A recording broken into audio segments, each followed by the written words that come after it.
Okey, Assalamualaikum semuanya. Apa khabar? Baiklah, sebagaimana yang telah saya janjikan, saya nak berkongsi cara menganyam ketupat. Sebab saya rasanya saya dah berumur begini baru nak cuba anyam ketupat. Jadi saya cuba macam susah. Jadi saya jumpa ni pun bukan cara saya. Saya terjumpa di YouTube mereka, si Brother Arif ni dia ajar macam nak gunakan. Cuma tapi saya rasa bukan cakap tak bagus lah, mungkin boleh diperbaiki dengan arahan yang diberi, jadi lebih mudah. Saya yakin kalau awak tengok video ni, kalau awak cuba, paling tidak 15 minit awak dah mahir nak menganyam. Begitulah betapa yakinnya saya. Jadi kita boleh cuba. Pertama sekali awak memerlukan janur ni lah. Pastikan, okey, dia ada beberapa tip. Tip yang pertama, kalau awak dah beli kemudian awak belum lagi nak anyam, letakkan di dalam, mungkin dalam tandas, tempat yang ada tak begitu panas, macam ada lembab-lembab sikit, ataupun mungkin awak boleh basahkan sedikit supaya dia punya daun ni sebenarnya dia mudah kering. Tapi kalau dah kering nanti dia petak-petak berwarna-warna macam kecoklatan, jadi tak begitu menarik dan juga agak sukar nak anyam. Yang kedua, apabila awak nak mulakan atau awak dah selesai menganyam tu nanti, letak dalam bakul. Pastikan bakul tu, pastikan bakul itu nanti awak ada letak tuala yang basah di atas. Ini pun orang yang ajar saya, orang tu hebat, orang hebat lain, OHL. Letak tuala basah jadi tetap lembab, jadi tetap mudah untuk awak nanti nak isi beras dia. Okey, jadi hari ni saya nak mengajar, ataupun tak mengajar lah, saya nak memberi tutorial video ni berkongsi cara menganyam ketupat menggunakan kaedah 3 serangkai. Okey, jadi yang pertama sekali awak gunakan pisau untuk mengeluarkan bahagian lidi dia ni. Sebenarnya boleh tak payah nak gunakan pisau, tapi kalau awak gunakan pisau, jadi orang tengok dah nampak macam champion. Kalau awak gunakan macam gunting, kira model-model nak baru nak belajar. Tapi pakai pisau ni, okey, tahu tak? Tahun ni kali pertama saya nak anyam dan saya dah berjaya menganyam. Sebab tu confident. Jadi kalau awak dah pakai pisau, awak buat macam gini, orang akan tengok, orang akan cakap, ni dah biasa buat. Padahal ni first time. Jadi awak boleh sambil awak keluarkan dia punya tu, awak boleh buat muka fierce. Dan orang tak akan kacau awak sebab awak sedang menganyam ketupat dan awak gunakan pisau. Jadi awak boleh, dalam arti kata lain, memberikan wajah riak yang halal.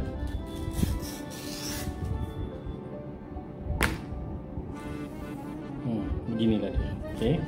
Jadi awak hanya perlu ambilkan sebelah dua. Betul? Selalunya kita nampak orang macam gini kan. Satu. Betul? Ke bawah, sama. 2. Betul? Lepas tu ni saya buat, saya nak tunjukkan awak cara yang paling mudah sekali. Saya rasa awak pun boleh buat. Dia macam gini, 2 kiri dan kanan begini. Awak buat macam gini, awak lihat di atas.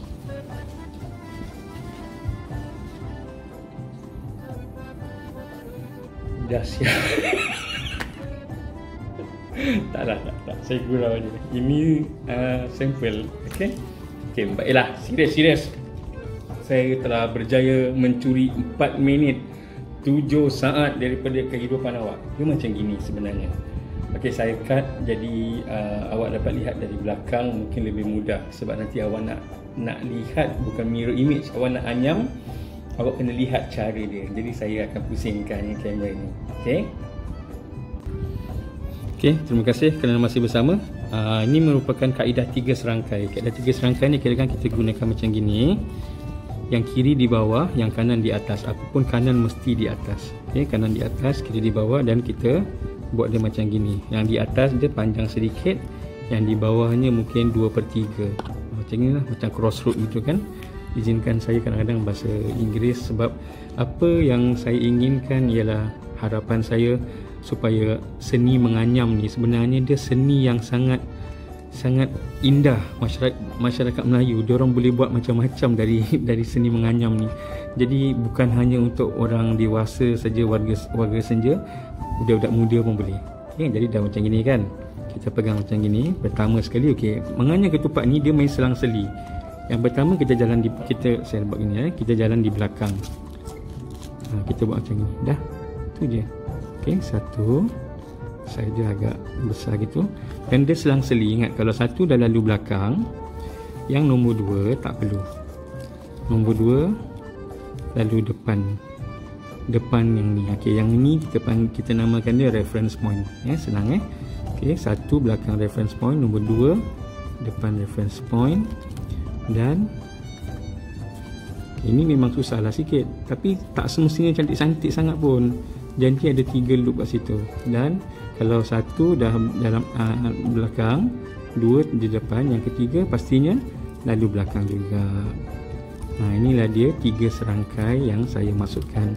Sebenarnya yang diajar sebelum ni pun sama sangat. Bukan saya inovatif atau tidak, sama. Cuma tapi mungkin penjelasan dia kurang. Jadi orang-orang yang macam saya ni tak begitu mahir ni, jadi saya tak berapa faham. Saya buat kesilapan dekat 45 minit. Jadi saya tak nak awak lalui semua tu. Dia macam inilah. Okay, jadi kita namakan ni A, B dan C. Okay, reference point A, B, C. So sekarang lah kepentingan untuk awak, bagi mereka yang tak masuk di kibarat, siapa suruh, tangan awak kena biasa macam ini. Letak dan pusing. Letak dan pusing. Jadi ini sekarang awak dah tak payah macam ini. Awak boleh menghala ke depan.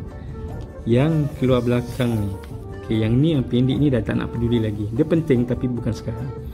Yang ini sekarang ni, ini asalnya dari reference point. Okay, yang ini letak dan pusing. Ingat, letak dan pusing. Bila dah pusing, ibu jari ni masuk dan masukkan di celah A. Ingat, ketupat dia selang-seli, jadi B jalan atas, terus masuk pada C. Gitu. So yang reference point yang pertama sekali, reference point kena masuk tengah macam gini. Dah. Inilah bahagian pertama dalam awak punya 3 serangkai. Okey, ni saya ketepikan. Okey, jadi gini tak nampak kan? Ini yang tak dijelaskan dengan betul. Jadi saya rasa macam mana saya ingat gini dah betul. Salah. Sebab di bawah dia awak lihat masih nampak 3 serangkai macam gitu. Dia tak ada selang-seli. Jadi di sebelah atas je ni kita dah buat betul kan? Selang-seli. Atasnya ni kita ke belakang, kita pegang ke belakang dan kita tarik B supaya kita dah nampak ni A, B, C. Pusing belakang, nampak, dia dah selang-seli. Okey, yang penting sekarang ialah perlu nampak B. Sebab kalau tadi mula-mula masuk A dan C, untuk yang kedua kita hanya masuk B saja. Jadi ingat, kita di kibarat, tangan pegang gini, pusing, masukkan ibu jari melalui B. Itu saja. Dan tarik sampai sana. Tak payah jauh-jauh, situ sudah. Okey.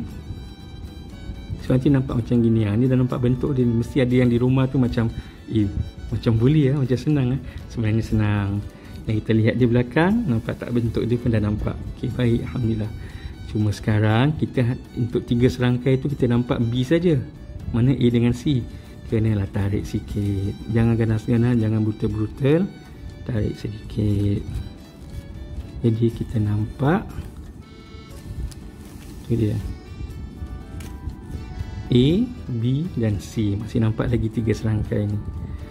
Yang ini yang terakhir ni, yang tadi kan tak nak pakai. So yang ini, ingat di kibarat, pegang, pusing, gunakan ibu jari, tolak. Kalau tadi B, sekarang A dan C balik. A dan nampak. Bila C tak nampak, jangan panik. Okey, tarik dia balik. Mungkin dia merajuk.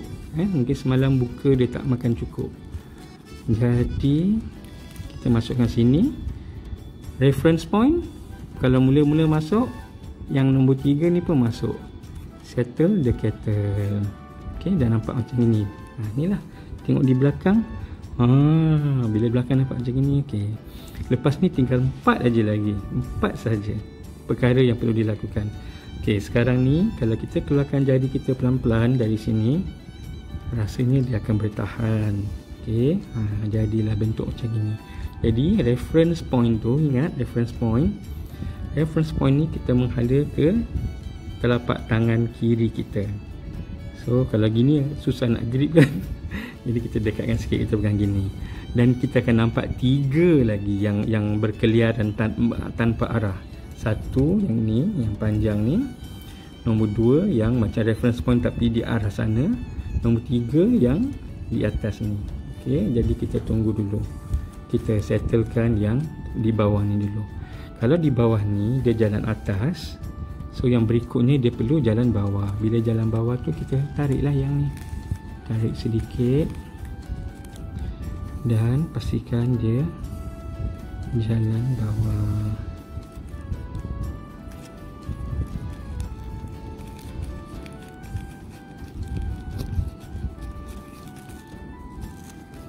Gitu. Okey. Jangan khawatir jika awak cakap tapi ni tak nampak macam yang selalu buat, macam nampak. Tak apa, pelan-pelan. Okey, dia dah jalan bawah. Ingat yang satu tadi kena jalan bawah. Lepas tu kita lupakan dia dulu. Nombor 2 yang di atas pula.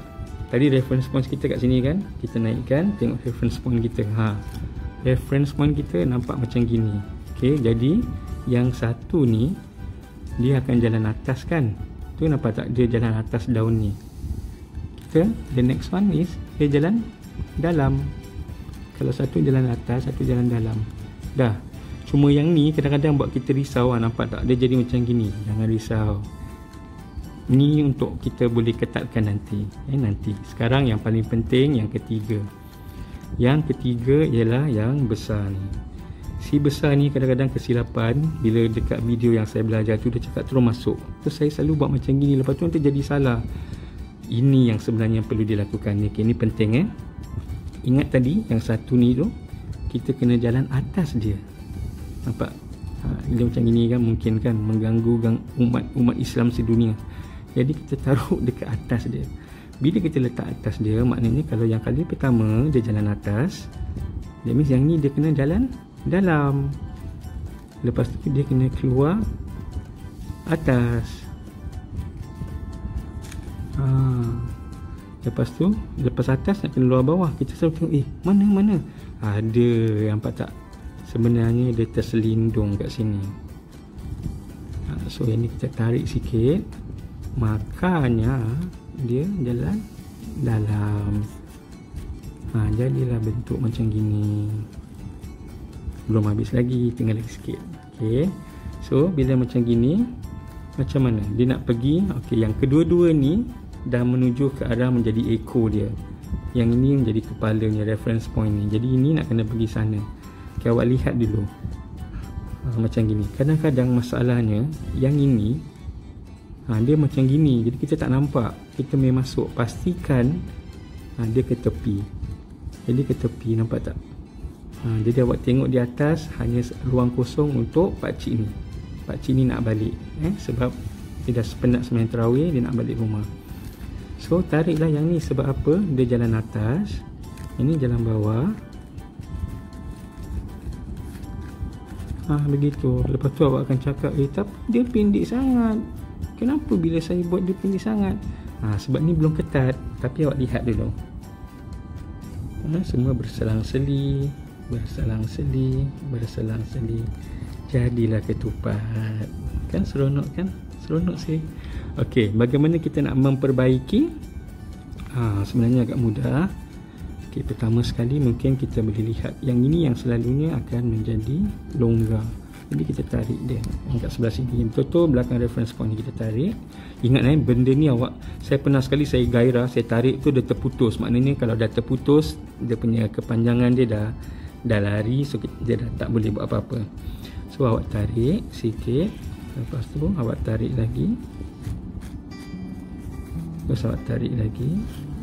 Okey, satu bahagian dah ketat sedikit. Kemudian yang ni boleh. Okey, tak jadi masalah. Yang ni pula, yang ni kita tarik sikit. Semua kita ketat-ketatkan aja. Tapi ketatkan, pastikan awak ada kontrol lah. Ketatkan. Ikut alur dia tu. Jangan khawatir sebab mungkin dia lama terbuka pecah. Jangan panik. Awak hanya teruskan saja cara awak menarik untuk mengetatkan, dia tak akan boleh terburai. Sebab ekor dia tu kita jaga. Okey, ekor dia ni ingat tak?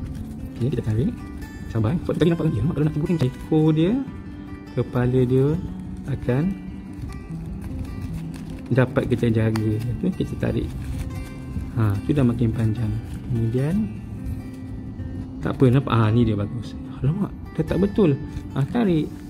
Tarik sedikit. Pastikan dia ketat. Okey, kemudian ni dah semakin panjang. Dia akan mengambil masa, tak jadi masalah pun. Ambil masa lah. Okey. Ni kita tarik sini. Jadi kita nampak sekarang masalahnya yang ni. So yang ni kita ketatkan sedikit.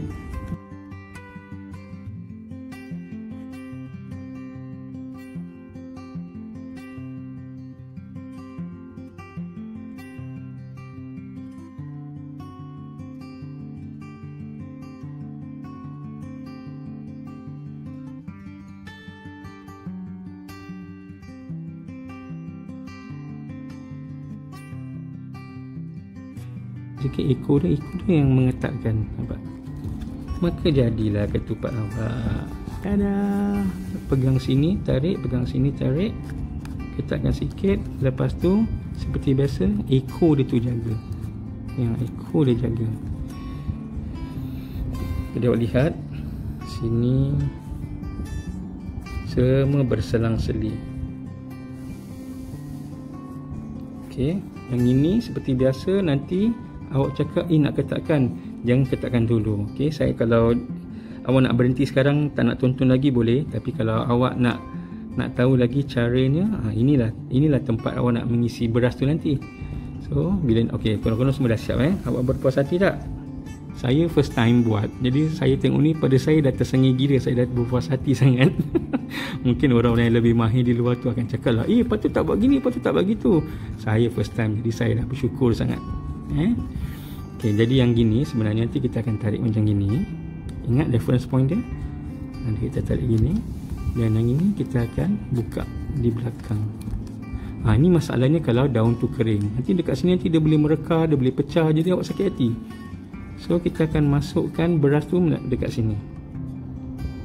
Jadi kita masukkan beras. Okey, beras yang kita gunakan kalau boleh gunakan beras Cina. Kita masukkan. Tapi beras Cina tu kita cuci dulu, buang kanji dia sikit. Kemudian kita ambil sudu teh, masukkan. Lepas tu nanti dia akan gelembung. Tapi nanti awak tarik. Awak ketatkan. Isikan dia macam gini kan. Isikan dia pada bahagian sini, tengah sini, bahagian separuh, tapi kurang sikit supaya dia padat tetapi lembut, dia tak begitu keras. Jadi begitulah. Dah bila ni yang ni okeylah, saya buat jelas sekejap je. Awak nampak kan OCD kan, tapi atas ni gini. Okey, dia maafkan saya. Tarik, ketatkan ke arah sini, ketatkan.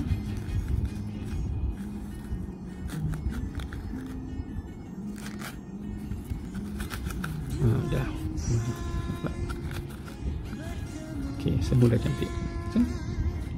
Best kan? Saya suka gila. Lepas tu, ni saya dapat lagi satu trik. Apabila kita nak dah isi beras tu, ada orang suka masuk macam gini saja. Kemudian yang best dia nanti dia gini diikat kan. Diikatlah dekat sini. Roti dia gantung. So cute. Tapi sebelum tu, kalau sebaiknya pada bahagian yang ini reference point, pada bahagian awak dah tutup nanti, dah isi beras, dekat sini awak ambil gunting. Awak kalau boleh gunting lah. Ni saya tak gunakan gunting lah sebab saya malas nak pergi dapur. Jadi awak masukkan macam gini. Ni awak punya last punya kunci dia, awak masukkan dekat sini. So bila dah gini dia dah terkunci. Okey, sebelah sini pun sama. Nampak tak? Dia macam gini. Kalau awak terus masukkan, dia akan macam gini saja. So yang sebelah sini pun nanti awak kunci dia juga. Buat sedikit lubang. Kemudian masukkan